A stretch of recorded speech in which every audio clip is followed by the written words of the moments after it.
आज से तकरीबन 1.5 साल कबल जब मैंने अपनी YouTube जर्नी स्टार्ट की, तब व्यूज़, सब्सक्राइबर्स और मोनेटाइजेशन क्राइटेरिया को फिल करना हर एक काम क्रिएटर की तरह मेरा भी एक ख्वाब था।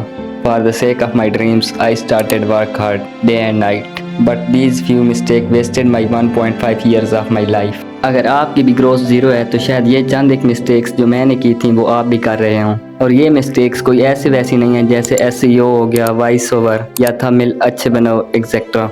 मैं जिन मिस्टेक्स को डिस्कस करने वाला हूँ शायद आप शुरू से लेकर आखिर तक उनसे रिलेट कर पाओ। इनमें से तीसरी वाली मिस्टेक तो हर कोई करता है और आखिरी वाली मिस्टेक से तो मेरे 2 से 3 चैनल वाइप आउट हो गए।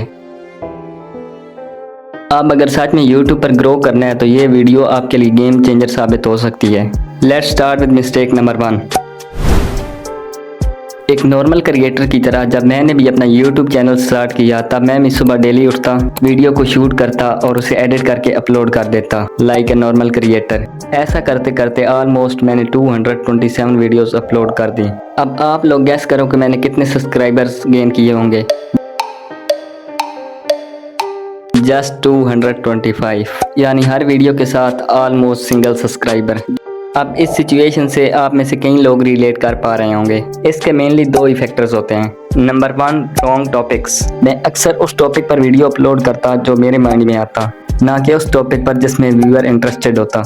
ऑलमोस्ट 90% क्रिएटर्स ऐसा ही करते हैं। वो उस टॉपिक पर वीडियोस अपलोड करते हैं जो उनके माइंड में होता है, ना कि उस टॉपिक पर जिसमें व्यूअर इंटरेस्टेड होता है। इसी गलती की वजह से मेरा चैनल ग्रो नहीं कर पाया और शायद आप भी यही मिस्टेक कर रहे हो जिसकी वजह से आपका भी चैनल ग्रो नहीं कर पा रहा हो। अब कई क्रिएटर इवन तो टॉपिक तक को स्टार्टिंग में फाइंड नहीं कर पाते कि कौन सा टॉपिक वायरल है और कौन सा टॉपिक ट्रेंडिंग पर नहीं है। टॉपिक को फाइंड करने के सबसे 2 easy methods. Number 1, create post and polls. अक्सर बड़े क्रिएटर्स वीडियो को अपलोड करने के बाद एक पोस्ट या पोल क्रिएट कर देते हैं जिसमें वो अपनी ऑडियंस के इंटरेस्ट के बारे में पूछते हैं।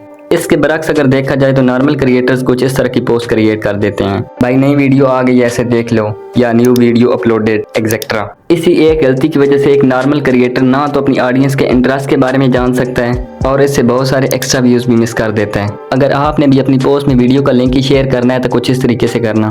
लेट्स सपोज मेरी नीचे क्रिकेट की और मेरा टॉपिक है why Virat Kohli takes retirement from international cricket. Let's start. I have a bad news for every cricket lover. Virat Kohli takes retirement from international cricket. आगे मैं ब्रैकेट डाल के इसमें डेट डाल दूंगा जिस डेट को विराट कोहली ने रिटायरमेंट का ऐलान किया है। अब इससे आगे हमने व्यूअर के ज़हन में कोई क्वेश्चन क्रिएट करना है या कोई इमोशन जिसकी वजह से वो हमारे लिंक पर क्लिक करें। अब इससे आगे मैं टाइप करूंगा but why he takes retirement from international cricket due to any issue, any reason और is unwell. What is the reason behind?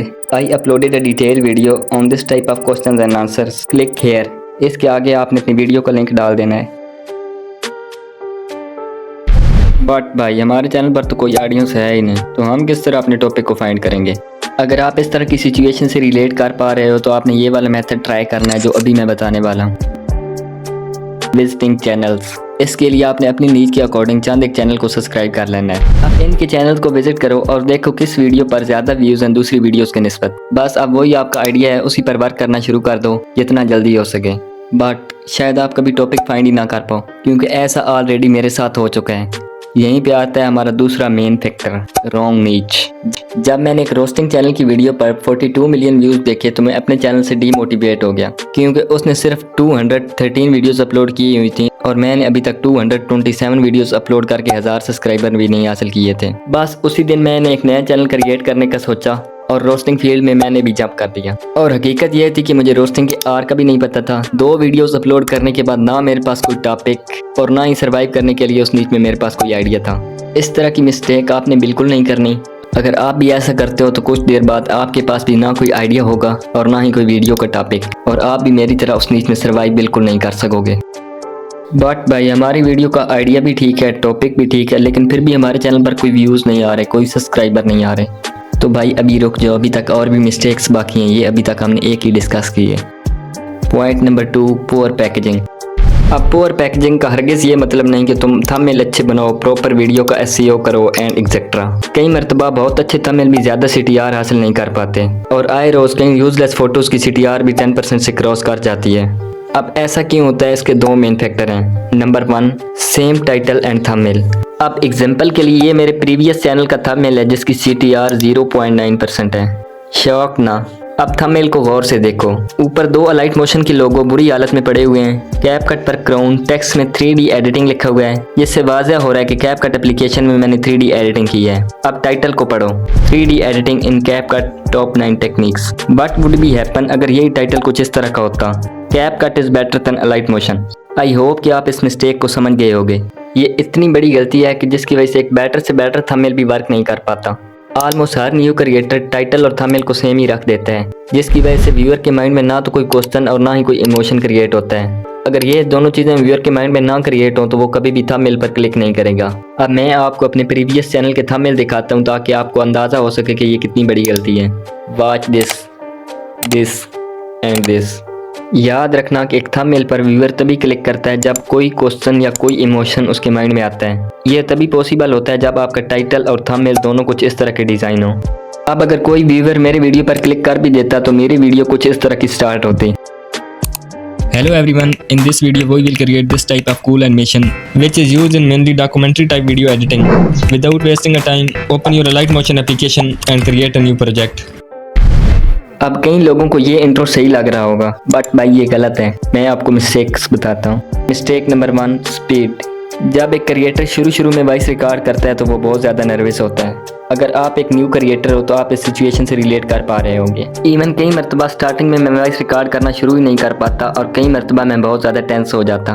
कई मरतबा रिकॉर्डिंग के दरमियान मेरी आवाज़ बहुत ज़्यादा लड़खड़ाती। अगर आप एक न्यू क्रिएटर हो तो मैं आपको यही टिप दूंगा कि आपने बस वॉइस रिकॉर्डिंग के दौरान नर्वस नहीं होना, कोई कुछ नहीं होता। एक लंबी और गहरी सांस लो और उसके बाद वॉइस रिकॉर्ड करना स्टार्ट कर दो। पहले एक सेंटेंस की वॉइस रिकॉर्ड करो, फिर बीच में छोटा सा गैप लो, फिर दूसरे सेंटेंस की वॉइस रिकॉर्ड कर लो। इस तरह छोटे छोटे गैप्स लेकर अगर आप वॉइस रिकॉर्ड करोगे तो आपकी वॉइस ज़्यादा लड़खड़ाएगी नहीं। अब मैंने अपनी वीडियो के इंट्रो में अपने टॉपिक की बात की है, लेकिन कई क्रिएटर्स वीडियो के शुरू के 30 सेकंड्स में अपना ही इंट्रोडक्शन पेश करना शुरू कर देते हैं और कुछ तो एनिमेशन लगाकर अपना टाइम ज़ाया कर देते हैं। आपने ये भी गलती बिल्कुल नहीं करनी। शुरू के 30 सेकंड्स बहुत इंपॉर्टेंट होते हैं व्यूअर को हुक करने के लिए। इन 30 सेकंड्स के अंदर आपने कुछ ऐसा करना है जिसकी वजह से व्यूअर के माइंड में या तो कोई क्वेश्चन क्रिएट हो या कोई इमोशन, जिसको जानने के लिए या देखने के लिए उसे बाकी वीडियो का इंतजार करना पड़े। इंट्रो का कोई बेसिक फॉर्मेट नहीं होता, बट ये मेरी फील्ड में कुछ इस तरह का वर्क करता है। सबसे पहले वो दिखाओ जो वो थंबनेल में देख कर आया है या उसे वो बताओ।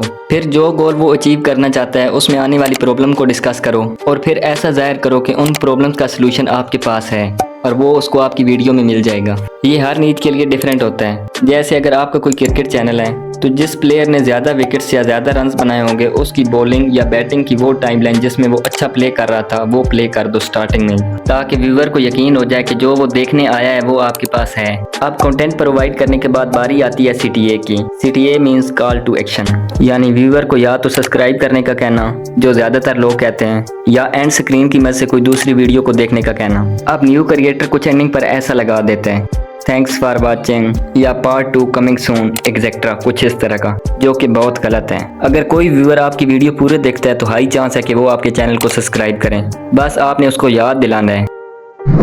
अब अगली गलती तो लाजमन हर क्रिएटर स्टार्टिंग में ज़रूर करता है और वो है कंपैरिजन। जब एक न्यू क्रिएटर यूट्यूब पर जंप करता है तो वो अपने आप को स्टार्टिंग में इन बड़े क्रिएटर्स के साथ कंपेयर करना शुरू कर देता है और यहीं पे वो 90% गेम हार जाता है। कई लोगों के लिए ये कंपैरिजन पॉजिटिव साबित होता है, लेकिन ज़्यादातर के लिए ये नेगेटिव साबित होता है, क्योंकि जब उसकी वीडियो पर व्यूज़ नहीं आते तो वो डीमोटिवेट होना शुरू कर देता है इस कंपैरिजन की वजह से।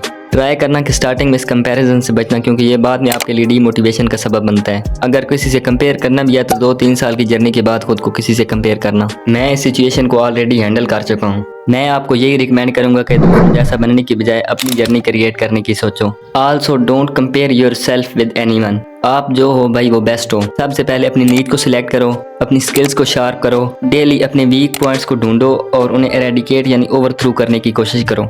और इसके अलावा एक और स्कैम जो आजकल ट्रेंडिंग पर चल रहा है वो है ट्रेंड जैकिंग। जिन लोगों को नहीं पता उन लोगों को मैं बता दूं कि ट्रेंड जैकिंग का मतलब है किसी पॉपुलर यूट्यूबर पर वीडियो बनाकर वायरल हो जाना, लेकिन ये ज़्यादातर वर्क नहीं करता। मैंने ऑलरेडी 2 वीडियोस पॉपुलर यूट्यूबर पर अपलोड की हुई हैं, आप देख सकते हैं। मेरे अलावा और भी बहुत सारे ऐसे चैनल्स ट्रेंड जैकिंग के चक्करों में मार खा चुके हैं। इसकी बजाय आप वायरल टॉपिक्स पर वर्क करो, ये ज़्यादा बेटर होगा।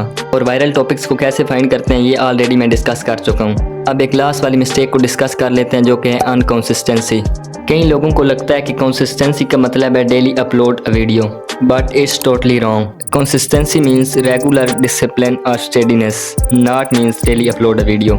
अब इसको इजी वर्ड्स में समझने की कोशिश करते हैं। लेट्स सपोज आपने 3 दिन में एक वीडियो को एडिट करके अपलोड किया है और 3 दिन बाद दोबारा आपने एक वीडियो को अपलोड किया है।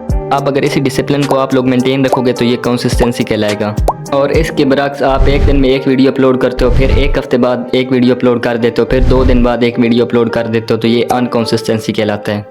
आई होप कि आप इसको इजी वर्ड्स में समझ गए होंगे। सबसे पहले एक डिसिप्लिन को शेड्यूल करो और उसके साथ मेंटेन रहो। यानी अगर एक हफ्ते में एक वीडियो अपलोड करनी है तो हर हफ्ते बाद एक वीडियो अपलोड हो जानी चाहिए तुम्हारे चैनल पर। ये जो स्क्रीन पर आपके सामने शो हो रहा है ये मेरे ओल्ड चैनल का शेड्यूल है।